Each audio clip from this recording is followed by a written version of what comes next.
this video to explain how to fill out Modelo 720. So important to note whether you need to fill out Modelo 720 or not. First of all, it applies to holdings of stocks, real estate, and other accounts that you have in abroad. So what does that mean? If you're using brokers that are brokers not from here, pretty much you can know whether the broker is from here or not is whether when you make a transfer to the broker, does it go to a Spanish IBAN or somewhere else? That's a good rule of thumb. So if you're using interactive brokers, Degiro, Trading 212, any of the brokers that are not based in Spain, you might need to declare it. Also, if you're holding Amazon stocks, you're vesting stocks in Fidelity or JP Morgan, and you will need to declare it. So that's step number one. Step number two, you need to determine whether the value of the stocks altogether is over 50,000 at the end of the year, of the fiscal year. So December 31st, 2024, for example, for the 2024 year, or if the average value of the account in the last trimester is over 50,000. So let's say if you sold something in the last months. So if the value of all of your holdings together is over 50,000, let's say you have 20,000 in Amazon stock, 30,000 in Degiro, 10,000 in interactive brokers in stocks or ETFs or funds, like any of those would apply, then you need to make a declaration. This is an informative declaration, so it doesn't oblige you to pay any tax, but you do need to submit it. So this year I have filled out this application for 2023 and 2024, basically, because probably as many of you, I was not aware that I need to do this. And luckily, since 2022, the Spanish court has been a little bit lax with this in a sense that they used to charge really huge fines if you failed to declare this. But in 2022, there was a court order to stop doing that. So you might incur a small fee. I filled out my application the other day, so I don't know yet. And I wanted to record this video to show you how I did it, because it's a very confusing process. There's a lot of information out there, and I will explain the step-by-step in this video. So I'm going to start sharing my screen.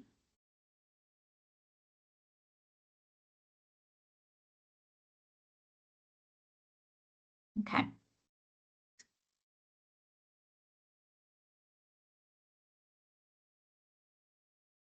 All right. So what do we have here? First of all, okay. First of all, you will have to find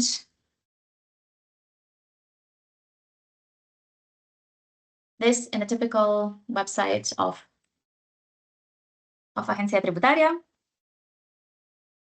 So you would go here for 2024. So I'm already logged in, so I'm going to show you my situation. And so the other thing that I wanted to show, and what's important to note, is I found this page. This is autodeclaro.es, which actually help you to declare it automatically. So I think that this is a really good page. That's why I'm going to, show what they do. I didn't decide to use them because I wanted to learn how to do this on my own, but I think they're pretty good. And I used some of their instructions on how to get extracts from brokers from this page. So I'm going to show that as well, because there's certain information that you need to fill out that you need to get from your brokers, okay? So at first, I was collecting information from brokers that was called annual informe anual or annual tax statement, but it doesn't always comply with whatever I need. So for example, let me just show you something. So this is annual informe of interactive brokers, common reporting standard report for 2023. Basically, it shows here that this is my balance. And then I received some interest, but it doesn't give me a lot of information that I need. Basically, it just shows me some of the, it shows me when I had some proceeds. I don't even know how to read this. And the conversion rates are all weird. And this is a very short report. This is not going to help me. So I use this page, Autodeclaro, right here.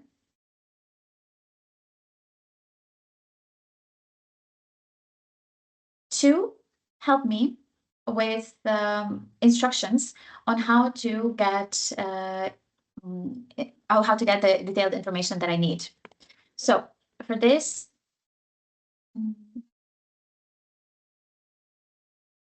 So for this illustration, I'm going to show you, okay.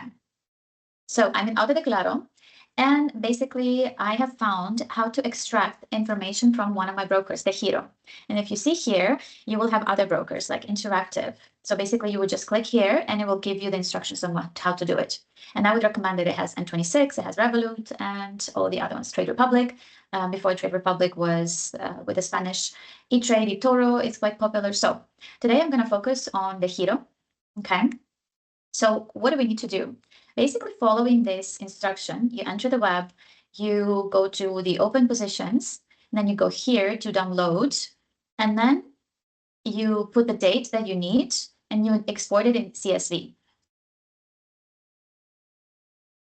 So this is, I already did this information. So I'm going to show you basically what the information that I got, because I did that already. Okay. So I will open and show you, if you follow these instructions, what you will get.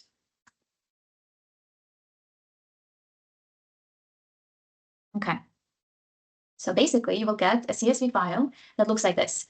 And from that point on, if you use Autodeclaro, basically you would upload this information and they would prepare the form for you for a fee. I think their fees are quite acceptable. So basically, if you have no more than 20 positions, I have more, then, for example, I would need to do something like unlimited for 55. You can also try them.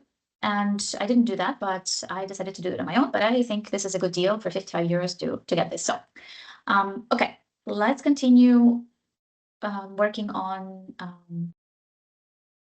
the process that I already have. Okay, so basically, when you're here, this is the main page, and then you click here at the bottom, and it will take you to the list of everything I have already uploaded. So I'm halfway through this process. I uploaded my Amazon stock, and I uploaded what I have in Interactive Brokers. And then finally, you will click here, and this is where you need to fill out all of the information. So what's interesting about this is that you need to fill out one by one every single position that you have of the stocks and ETFs. So if this is Degiro, I need to make 20 more inputs based on this, okay? So it's quite a tedious task, and not everything you need to fill out. Basically, in this form, you need to understand that all you have to fill out is the forms in white. In yellow, you don't need to fill out, and not every single information is obligatory.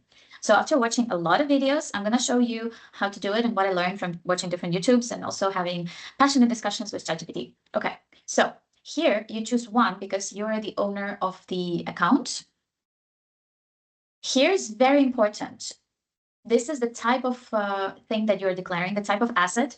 V stands for valores, so basically this is stocks, and I would stand for ETFs, okay? So if I'm declaring individual stock, V, I would put that here. Then I would put, so basically that means that I own a part in the company. Of course, with the stock, that's what you do. It's a very tiny part, so you choose one. Here, you choose where the stock is located, where it is kept. So you will choose the legal residency of the broker. Since this is Degiro, you would choose Netherlands. Okay. Also not very easy to find this. So, okay. And then you need to put the ISIN. ISIN is basically the identification of each of these archives.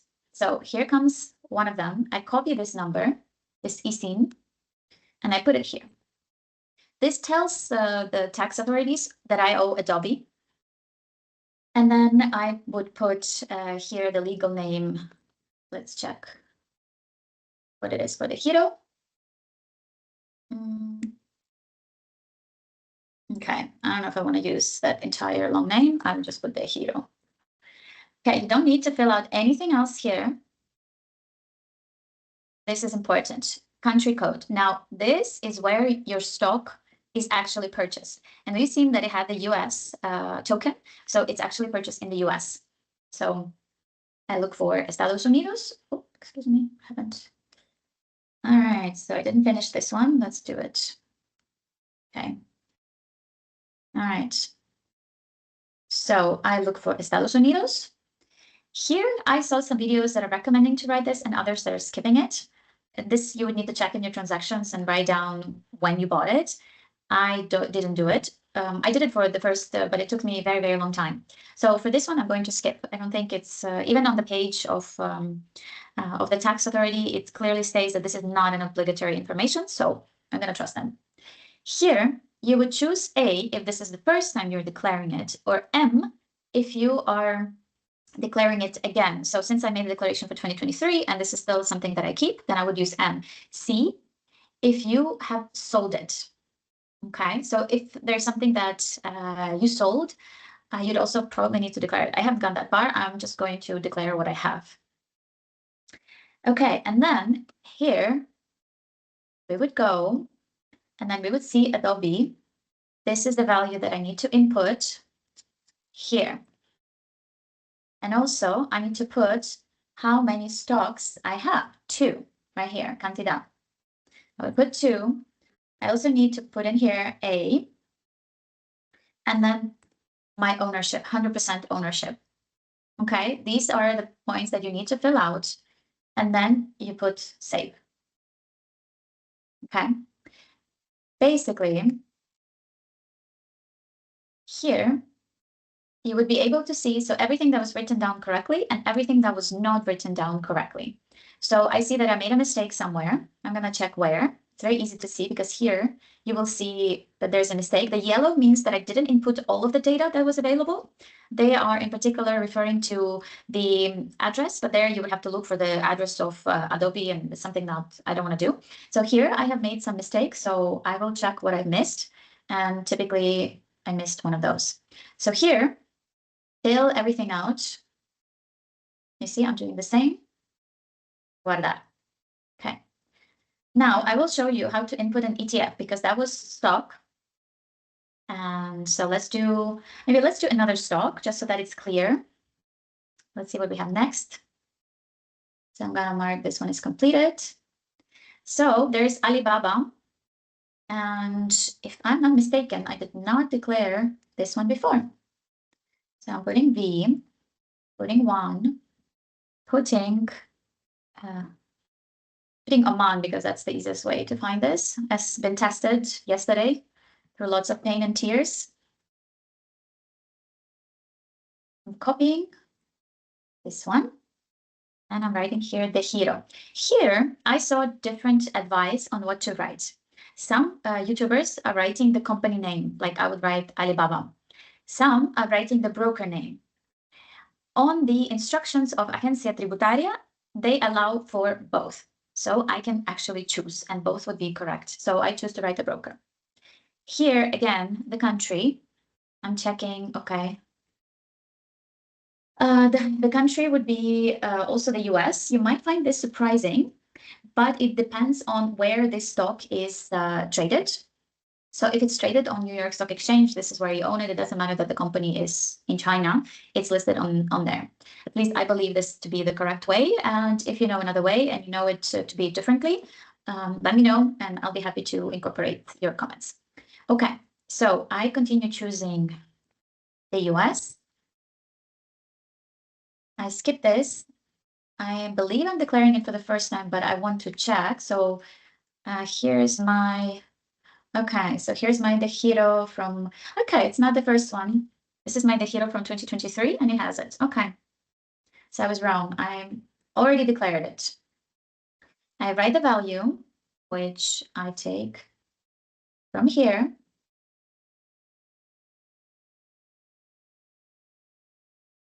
I put here that it's a value on account, basically that's what it means. I'm checking how many stocks I had, 7. And I'm 100% owner of them. Okay, now I will show you how to declare an ETF or a fund because it's just a little bit different.